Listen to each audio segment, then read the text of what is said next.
ನೀವು ತಗೋತೀನಂದ್ರೆ ಇದು ಸಿಗುವಂತ ಮಾತಲ್ಲ. ಇದು ವೇದ ಉಪನಿಷತ್ತುಗಳನ್ನ ಅಭ್ಯಾಸ ಮಾಡಿ ಸೋಸಿ ತೆಗೆದು ಶಾಸ್ತ್ರ ರೂಪದಾಗ 6 ಶಾಸ್ತ್ರ ಷಟ್ ಶಾಸ್ತ್ರಗಳನ್ನ ನಮಗ್ ಕೊಟ್ಟಿದಾರ. ಬಹಳ ಪವಿತ್ರವಾಗಿರ್ತಕ್ಕಂಥ ವಿಷಯ, ದೊಡ್ಡ ವಿಷಯದ. ಇದ್ರೊಳಗೆ ಕೆಲವೊಂದು ಘಟನೆಗಳನ್ನ ನಾ ಮಾತಾಡಿದ್ದೇನೆ.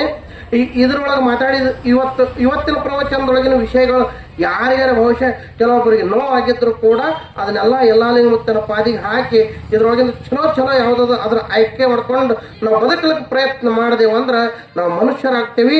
ಮನುಷ್ಯರಾದ ಮ್ಯಾಗ ಮಾದೇವ ಆಗ್ಲಿಕ್ಕೆ ಬರ್ತದ. ನಾವು ಮನುಷ್ಯರೇ ಆಗಿಲ್ಲ, ಮಾದೇವ ಹೆಂಗಾಗ್ತೇವಿ? ಬರೇ ಆಕಾರದೊಳಗೆ ಅಷ್ಟೇ ಮನುಷ್ಯರದೇವಿ, ಇನ್ನೂ ನಾವು ಆಚಾರದೊಳಗೆ ಮನುಷ್ಯರಾಗಿಲ್ಲ. ಮನುಷ್ಯರಾಗೋದು ಕಲಿಯೋಣ, ಕೇಳೋಣ, ತಿಳ್ಕೊಳ್ಳೋಣ, ಸೇವಾ ಮಾಡೋಣ, ಮಾಡಿ ಮನುಷ್ಯರಾಗ್ಲಕ್ಕ ಪ್ರಯತ್ನ ಮಾಡೋಣ. ಮನುಷ್ಯರಾದ ಮ್ಯಾಗ ಮಾದೇವ ಆಗ್ಲಕ್ಕ ಬರ್ತದ. ನಾವು ಮನುಷ್ಯರೇ ಆಗಿಲ್ಲ, ಬರೇ ಕಾಲ್ ಕೈಯ ಆಕಾರ ಒಂದು ಇದ್ರ ಮನುಷ್ಯರಲ್ಲ, ಆಚಾರ ಇದ್ರ ಮನುಷ್ಯರು. ಅದಕ್ಕಾಗಿ ಶರಣರು ಆಚಾರವೇ ಸ್ವರ್ಗ, ಅನಾಚಾರವೇ ನರಕ ಅಂತ ಹೇಳಿದಾರ. ಆಚಾರ ಮತ್ತು ಅನಾಚಾರ ಎರಡೇದಾವ್. ಇದ್ರ ತಳಹದಿ ಮ್ಯಾಲ ನಿಂತ್ಕೊಂಡ್ರು ನೀತಿ ಕ್ರಿಯಾಚಾರ ಸ್ಥಳದ 2ನೇ ಪದ್ಯ ಬರ್ದಾರ. ಎಂತಲಿಯುವನೋ ತನಗೆಂತಲಿಯುವನೋ ಎಂತಲಿಯುವನೋ ಕರ್ಣತ್ರಯದ ದೋಷ ಮಿರೆ ಆ ಕಂತು ಕಾಲ ಪುರವೈರಿ ಗುರು ಶಂಭುಲಿಂಗ. ಅಂದ್ರ ಅವನ್ನೆಲ್ಲ ಮೆಟ್ಟಿ ನಿತ್ತವ ಪರಮಾತ್ಮ. ಕಂತು ಕಾಲ ಪುರವೈರಿ ಅವ್ರನ್ನೆಲ್ಲ ಮೆಟ್ಟಿ ನಿಂತಿರ್ತಕ್ಕಂಥ ಪರಮಾತ್ಮ ಅವ ನಮಗ್ ಒಲಿಬೇಕಾದ್ರ ನಮ್ಮಲ್ಲಿ ಸತ್ವ ಗುಣ ಬರಬೇಕು. ಸತ್ವ ಗುಣ ಬರಬೇಕಾದ್ರೆ ಸಾತ್ವಿಕ ಆಹಾರ ಸ್ವೀಕಾರ ಮಾಡ್ಬೇಕು. ಹೀಗೆಲ್ಲ ಕೆಲಸದಾವು. ಇವು ಒಂದೇ ದಿನದಾಗ ಆಗೋ ಅಲ್ರಿ, ಇದಕ್ಕೆ ಸಾಧನದ. ಬಹಳ ದಿನ ತನಕ ಶಾಸ್ತ್ರ ಕೇಳಬೇಕು, ಬಹಳ ದಿನ ತನಕ ಗುರುಗಳ ಸೇವಾ ಮಾಡಬೇಕು, ಒಂದಿಷ್ಟು ದಾನ ಧರ್ಮ ಮಾಡಬೇಕು. 4 ದಿನ ಕಾರ್ಯಕ್ರಮ ಆಯ್ತು, ಇನ್ನು 3 ದಿನ ಅದ. ಶುಕ್ರವಾರ ಶನಿವಾರ ರವಿವಾರ ಕರಿ ಹರಿತದ.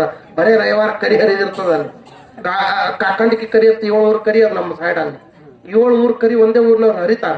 ಹಂಗದು ಅವತ್ತು ರವಿವಾರ ಶಿವಯೋಗ ದಿನ ಸಂಜೆಗೆ ಬರೀ ಕರಿ ಹರಿದಿರ್ತದ. ನಾಳೆ ಶುಕ್ರವಾರ ಶನಿವಾರ 2 ದಿನ ಕೇಳೋದು.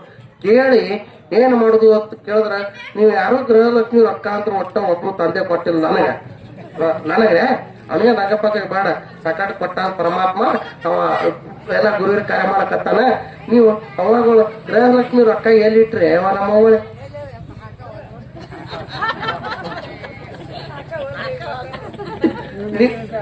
ಯಾಕೆ ಹಾಕೋದಾಗ್ಯಾರ ಹೇಳ ನಿಮ್ಗೆ ಎಲ್ಲರಿಗೆ ಗೊತ್ತೇ ಯಾಕೆ ಹಾಗೆ ಆಟ ಮಾಡ್ಯಾರದ್ರ ನೀವು ಯಾವ ತಿಂಗಳ ತಕ್ಕೊಂಡು ಬರೇ ನೀವು ಆ ವೈದ್ ನೀವು ಪ್ರಪಂಚಿಗೆ ಹಾಕೋರು.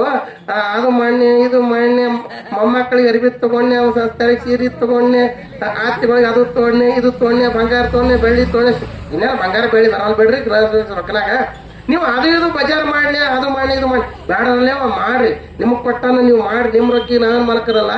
1500 ತಗೊಂಡಾಗ ತಿಂಗಳಿಗೆ 1500 ಇಲ್ಲಿ 1500 ತಗೊಂಡ್ರಲ್ಲ 2000 ತಿಂಗಳಿಗೆ 2000 ತಗೊಂಡಾಗ ಅದ್ರಾಗಿನ 200 ಒಯ್ದು ಬರೇ 200 1800 ನೀವು ಪ್ರಪಂಚ ಇಟ್ಕೋರಿ. ಅದ್ರಾಗಿಂದ 200 ಒಯ್ದು ನಾ ಮಲ್ಲಮ್ಮನ ಗುಡಿಗರೆ ಆಲಿ, ಮಾದೇವನ ಗುಡಿಗರೆ ಆಲಿ, ಎಲ್ಲಾ ಲಿಂಗರೇ ಆಲಿ, ಪಾಂಡುರಂಗರೇ ಆಲಿ, ಒಟ್ಟು ಸಾಧು ಸತ್ಪುರುಷರ ಜೊಳಗ್ಯಾಗ ಹಾಕಿದೇವನವ್ರು ಕೈ ಮಾಡ್ರಿ ಮ್ಯಾಲ.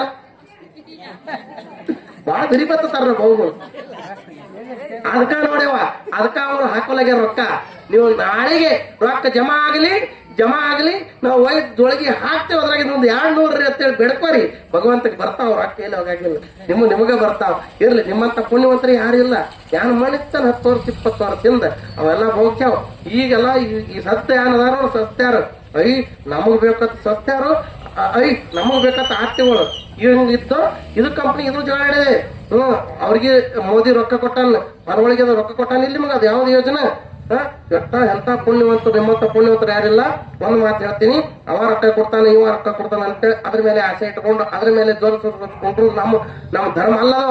ನಾವು ಸ್ವಾವಲಂಬಿಯಾಗಿ ಬದುಕಬೇಕು, ಪರಾವಲಂಬಿ ಆಗ್ಲಕ್ಕ ಆಗ್ಬಾರ್ದು. ಒಂದು ಮಾತು ಹೇಳ್ತೀನಿ, ಕೊನೆ ಒಂದು ಮಾತ ಏನು ಅಂತ ಕೇಳಿದ್ರೆ, ಮಲ್ಲಣ್ಣ ನಿನ್ನ ಮೊಬೈಲ್ ಸಾಣ ವಿಡಿಯೋ ಮಾಡ್ಕೋದನು. ಆ ಮಾತು ಬಹಳ ಪವಿತ್ರವಾಗಿರ್ತಕ್ಕಂಥ ಮಾತು. ಗುರುಗಳು ಹೇಳಿತದ, ನಾ ಹೇಳಿತಲ್ಲ. ಗುರುಗಳ ಶರೀರ ಹೋಗ್ಯದ 15 ವರ್ಷ ಆಯ್ತು, 16ನೇ ವರ್ಷ ಚಲೋದ. ಆದ್ರ ಅವ್ರು ಹೇಳ್ತಕ್ಕಂಥ ಒಂದು ಮಾತ ಪ್ರತಿಯೊಂದು ವೇದಿಕೆಗೆ ಹೇಳ್ತಿರ್ತೀನಿ. ಈ ಮಾತು ಕೆಲವೊಬ್ಬರಿಗೆ ಚಲೋ ಅನಿಸ್ಬಹುದು, ಕೆಲವರಿಗೆ ಕೆಟ್ಟು ಅನಿಸ್ಬಹುದು.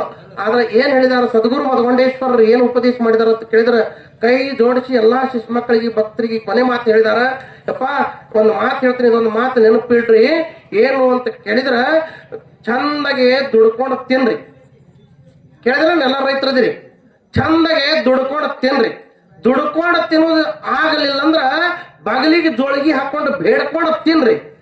ಖರೆ ಖರೆ ಇನ್ನೊಬ್ಬರನ್ನ ಬಡ್ಕೊಂಡು ತಿನ್ನಬೇಡ್ರಿ ಅಂತ ಹೇಳಿ ಸದ್ಗುರು ಮಧುಗುಂಡೇಶ್ವರ ಉಪದೇಶ ಮಾಡಿದ. ಗೊತ್ತೇನ್ರಿ? ದುಡ್ಕೊಂಡು ತಿನ್ನೋದು ಆಲಿಕರ ಬೇಡ್ಕೊಂಡು ತಿನ್ರಿ, ಖರೆ ಬಡ್ಕೊಂಡು ತಿನ್ನಬೇಡ್ರಿ ಅಂತ ಉಪದೇಶ ಮಾಡಿದ್ದಾರೆ. ಅದೇ ಮಾತನ್ನೇ ನಾ ಬರೀ ನೆನಪು ಮಾಡೀನಿ, ನಿಮ್ಗೇನು ಹೇಳಿಲ್ಲ. ನೀವು ಹೆಂಗ ಮಾಡ್ತೀರಿ ಮಾಡ್ರಿ. ಯಾಕಂತ ಕೇಳಿದ್ರ ನಾವು ಬರೇ ಪರಾವಲಂಬಿ ಆಗ್ಲಕತ್ತೇವಿ. ಸಿದ್ದರಾಮಯ್ಯ ರೊಕ್ಕ ಹಾಕ್ತಾನ, ಮೋದಿ ರೊಕ್ಕ ಹಾಕ್ತಾನ, ಆಮೇಲೆ ಪೀಕ್ ಅವು ಬೆಳೆ ವಿಮಾ ಅಂತ ಬರ್ತಾವ, ಅವು ಬರ್ತಾವ. ಅಂತ ಚಲೋ 4 ಎಕರೆ ಕಬ್ಬು ಐತಿ. ಮೊನ್ನೊಬ್ಬ 4 ಎಕರೆ ಕಬ್ಬು ಚಲೋ ಮಣ್ಣಗಳ ನೀರ್ ಅದಾವ, ಕಬ್ಬು ಚಲೋ ಬೆಳೆನೇ ಐತಿ. ಎಲ್ಲೋ ಯಾರ್ದೋ ಒಣಗಿದ ಕಬ್ಬಿನ ಪಾಟದಾಗ ಹೋಗಿ ನಿಂತು ಒಂದು ಫೋಟೋ ತಕ್ಕೊಂಡು ಬೆಳೆ ವಿಮಾ ತುಂಬ್ಯಾನ್ರಿ.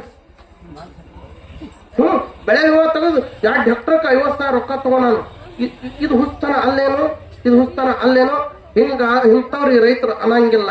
ನಿಜವಾಗಿ ಪ್ರಾಮಾಣಿಕರಿಗೆ ಬದುಕಲಕ್ಕೆ ಪ್ರಯತ್ನ ಮಾಡಬೇಕು. ನಿಮ್ಮ ಜೀವನ ಸಾರ್ಥಕ ಆಗ್ತದೆ. ಪುಣ್ಯಾತ್ಮರೇ, ಇವತ್ತಿನ ವಿಷಯ ಬಹಳ ಪವಿತ್ರವಾಗಿರ್ತಕ್ಕಂಥದ್ದು.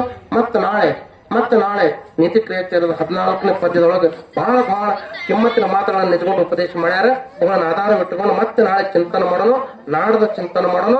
ಕೊನೆ ಕಾರ್ಯಕ್ರಮ ರವಿವಾರ ಆಗ್ತೈತಿ, ಶಿವಯೋಗ. ಇನ್ನು 3 ದಿನ ಕಾರ್ಯಕ್ರಮ, 4 ದಿನ ಹೋಯ್ತು ಭೌತಿಕ ತೋಡಿರ ಬಹಳ ಹೋಯ್ತು. ಇನ್ನು ತುಸು